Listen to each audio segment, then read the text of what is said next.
మోందా తుఫాన్ తీవ్ర ప్రభావం చూపుతుంది. నాగర్ కర్నూలు జిల్లాలో వర్ష బీభత్సం కొనసాగుతుంది. భారీ వర్షంతో ఎక్కడికక్కడ జనజీవనం స్తంభించిపోయింది. లింగాల మండలం అంబటిపల్లి, అసలికుంట గ్రామాల మధ్య వాగు ఉధృతంగా ప్రవహిస్తుంది. ఆ వాగులో ఓ కారు చిక్కుకుంది.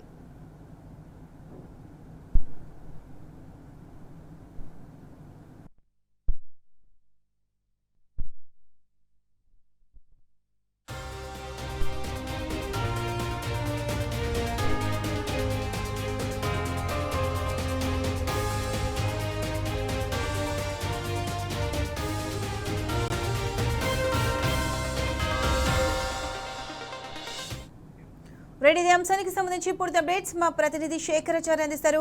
శేఖరాచార్య చెప్పండి, లింగాల మండలం అంబటిపల్లి, అసలికుంట గ్రామాల మధ్య వాగు ఉధృతంగా ప్రవహిస్తుంది. ఆ వాగులో ఒక కారు చిక్కుకున్నట్లు తెలుస్తుంది. ప్రస్తుతం అందులో ఉన్నవారు క్షేమంగా ఉన్నారా? అక్కడ ఎటువంటి ప్రయత్నాలు జరుగుతున్నాయి? పూర్తి అప్డేట్స్ ఏంటి? ప్రత్యూష, నాగర్ కర్నూలు జిల్లా వ్యాప్తంగా కూడా ఎడతెరిపి లేని వర్షాలకు వాగులు వంకలు పొంగి పొర్లుతా ఉన్నాయి. చెరువులు మత్తళ్లు దుంకుతున్నాయి.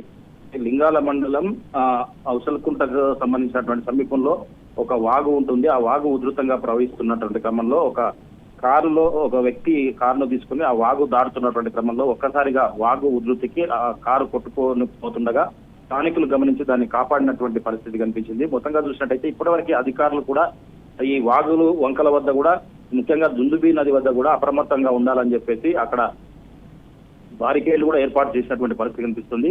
అది కూడా లెక్క చేయకుండా కొంతమంది మనకి ఏం కాదు అన్నట్టుగా లోపలికి వెళ్తున్న వారికి ప్రమాదం ముంచుకొస్తుందని చెప్పవచ్చు. ఇప్పటికైనా ప్రమాద స్థాయిలో ఉన్నటువంటి వాగుల వద్ద, దుందుబి నది వద్ద ఎవరు కూడా లోపలికి వెళ్ళొద్దని చెప్పేసి ఇప్పటికే కలెక్టరేట్ వద్ద కంట్రోల్ రూమ్ కూడా ఏర్పాటు చేసినటువంటి పరిస్థితి కనిపించింది. అధికారులంతా కూడా అప్రమత్తం చేస్తున్నప్పటికీ కొంతమంది చేస్తున్నటువంటి వాటికి ఇలాంటి పరిస్థితులు ఎదురవుతున్నాయని చెప్పవచ్చు. ఇప్పటికైతే ఆ కారులో ఉన్న వ్యక్తి అయితే క్షేమంగానే బయటికి వచ్చినట్టుగా మనకు సమాచారం తెలుస్తా ఉంది. ఇక్కడ దుందుబి నదికి సంబంధించి రఘుపతిపేట, రామగిరి మధ్యలో కూడా ఉధృతంగా ప్రవహిస్తుంది. అక్కడ కూడా రాకపోకలు నిలిచిపోయాయి. ఇటు ఊరుకొండ మండలం, ఇటు తాడూరు మండలానికి సంబంధించి సిరిసవాడ, మాదార మధ్యలో కూడా దుందుబి నది ఉధృతంగా ప్రవహిస్తుంది. దీంతో పాటుగా ఉల్పర, మొల్గర ఈ గ్రామాల మధ్య కూడా దుందుబి నది ఉధృతంగా ప్రవహిస్తుండడంతో అక్కడ కూడా బారికేడ్లు ఏర్పాటు చేసి అధికారులు అయితే అప్రమత్తం చేసినటువంటి పరిస్థితి కనిపించింది. అక్కడ ఎవరు కూడా వెళ్ళొద్దు, వ్యవసాయ పనుల కోసం కానీ, పశువుల కోసం కానీ, అల్లుగీత కార్మికులు వాళ్ళు ఎవరు కూడా అక్కడ వెళ్ళొద్దు అని చెప్పేసి కూడా హెచ్చరికలు జారీ చేసినటువంటి పరిస్థితి కనిపిస్తా ఉంది. కలెక్టర్ ఇప్పటివరకే నిన్ననే కలెక్టరేట్ లో ఒక రివ్యూ చేసినటువంటి పరిస్థితి కనిపిస్తుంది. సంబంధిత అధికారులంతా కూడా ఎవరు కూడా సెలవులకు వెళ్ళొద్దు, ఖచ్చితంగా విధుల్లో ఉండాలి, ఎక్కడ ఎలాంటి పరిస్థితుల్లో కానీ ఎదుర్కొనేందుకు సిద్ధంగా ఉండాలని చెప్పేసి కూడా చెప్పినటువంటి పరిస్థితి కనిపించింది. మొత్తంగా చూసినట్టయితే కొంత ముందస్తు జాగ్రత్తలు తీసుకోకపోవడం వల్లనే కొన్ని లోతట్టు ప్రాంతాలు అయితే పూర్తి స్థాయిలో జలమయమైనటువంటి పరిస్థితి కనిపించింది. పాత ఇండ్లు వద్ద కూడా ప్రజలు అప్రమత్తంగా ఉండాలని చెప్పేసి ఇప్పటికే పలు సూచనలు చేస్తున్నటువంటి పరిస్థితి కనిపిస్తుంది.